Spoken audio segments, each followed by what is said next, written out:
Hello guys, let's make some cauliflower gravy.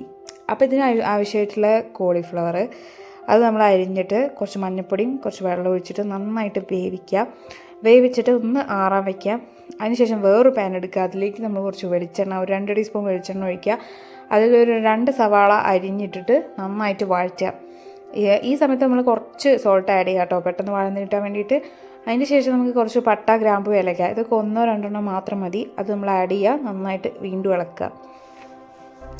പിന്നെ അതിന് ശേഷം നമ്മൾ കുറച്ച് ടൊമാറ്റോ, ഞാൻ 1.5 ടൊമാറ്റോ എടുക്കുന്നുണ്ട്. അത് നന്നായിട്ട് പേസ്റ്റ് ആക്കിയിട്ട് അത് ഇതിലേക്ക് ഒഴിച്ചു കൊടുക്കുക.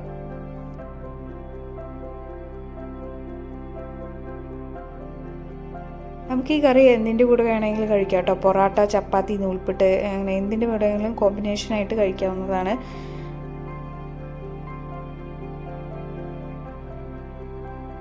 ഇനി നമുക്കിതിലേക്ക് ആവശ്യമായ പൗഡേഴ്സ് ആഡ് ചെയ്യാം. ഇതിലേക്ക് വേണ്ട മെയിൻ പൗഡേഴ്സ് എന്ന് പറയുന്നത് മഞ്ഞൾപ്പൊടി, മുളക് പൊടി, മല്ലിപ്പൊടി, ഗരം മസാല, ചിക്കൻ മസാല, ഇത്രയും സാധനങ്ങളാണ്. അപ്പോൾ ഇതിൽ മഞ്ഞൾപ്പൊടി നമ്മളൊരു 1/4 ടീസ്പൂണാണ് ആഡ് ചെയ്യുന്നത്.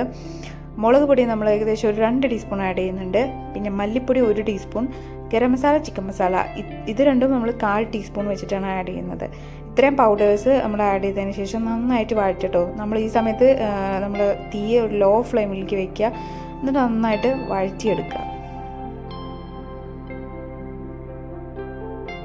നമ്മളിതിൽ സവാള വഴറ്റുമ്പോൾ നന്നായിട്ട് ഒരു ബ്രൗണിഷ് കളർ ആവുന്ന വരെ വഴറ്റണം. അതിന് ശേഷം മാത്രമേ നമ്മൾ ടൊമാറ്റോ ആഡ് ചെയ്യാൻ പാടുള്ളൂ. കാരണം എന്നാലാണ് അതിൻ്റെ ഒരു പ്രോപ്പർ കൺസിസ്റ്റൻസിലേക്ക് ഇത് എത്തുള്ളൂ.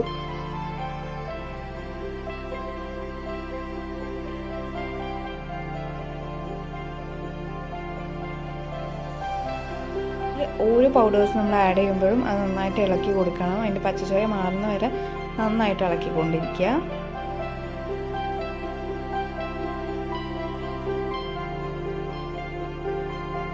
ഇത് നമുക്ക് കുറച്ച് ഉപ്പ് ആഡ് ചെയ്ത് കൊടുക്കാം. ഞാൻ നേരത്തെ സവാള വഴറ്റുന്ന സമയത്ത് കുറച്ചൊരു പിഞ്ച് ഉപ്പിട്ടുണ്ടായിരുന്നു.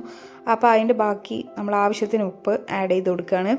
ഇതിന് ശേഷം നമ്മൾ ഇനി വെള്ളം ഒഴിച്ചിട്ട് നന്നായിട്ട് തിളപ്പിക്കാൻ വെക്കണം. അപ്പോൾ ഞാൻ ഏകദേശം 2 ഗ്ലാസ് വാട്ടർ ആഡ് ചെയ്ത് കൊടുക്കുന്നുണ്ട്. അതും കൂടി ഒഴിച്ചിട്ട് നന്നായിട്ട് തിളയ്ക്കാൻ വെക്കുകയാണ്.